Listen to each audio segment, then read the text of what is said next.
Claude en guerre, quand l'IA devient arme et refuse de l'être.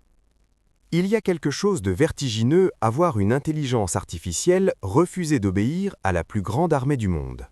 C'est pourtant ce qui vient de se produire, dans une séquence qui dit beaucoup sur les nouvelles lignes de fracture du capitalisme technologique américain. Tout commence bien avant les frappes du 28 février. En novembre 2024, Anthropic, la société qui conçoit Claude, signe un partenariat avec Palantir et Amazon Web Services pour intégrer son IA sur des réseaux militaires classifiés américains.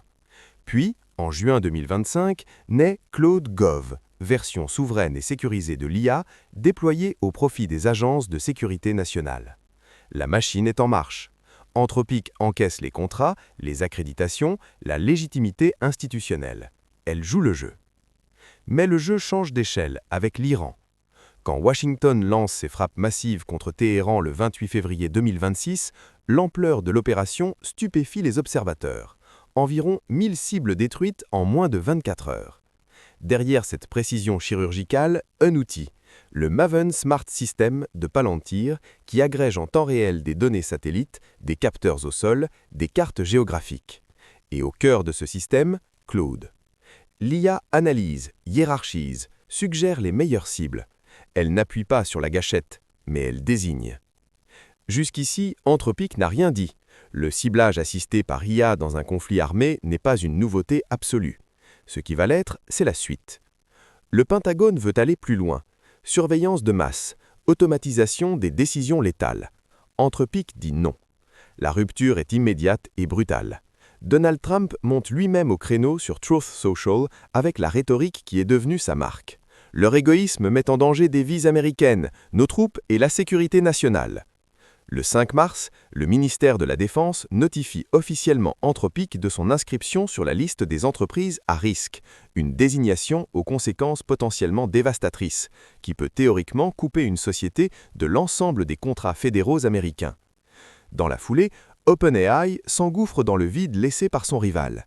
L'accord avec le Pentagone est signé dans la semaine. Le message est limpide.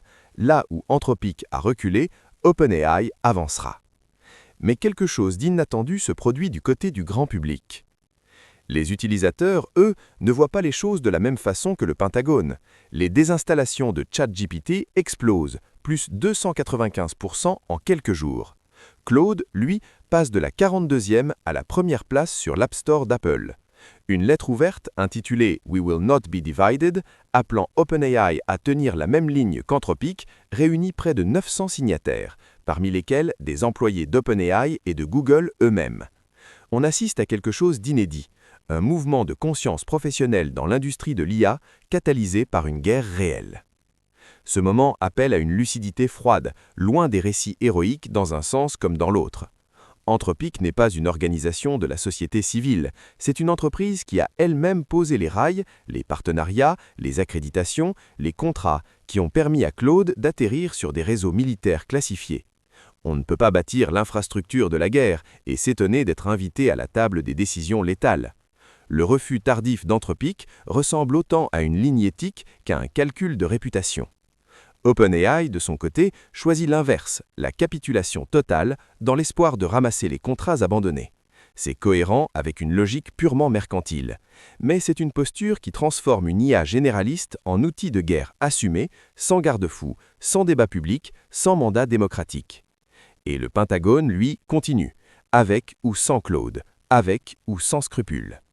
Ce qui se joue ici dépasse de loin la querelle commerciale entre deux géants de la Silicon Valley et un gouvernement sous pression de guerre. C'est la question fondamentale de notre époque technologique: qui décide des limites de l'IA?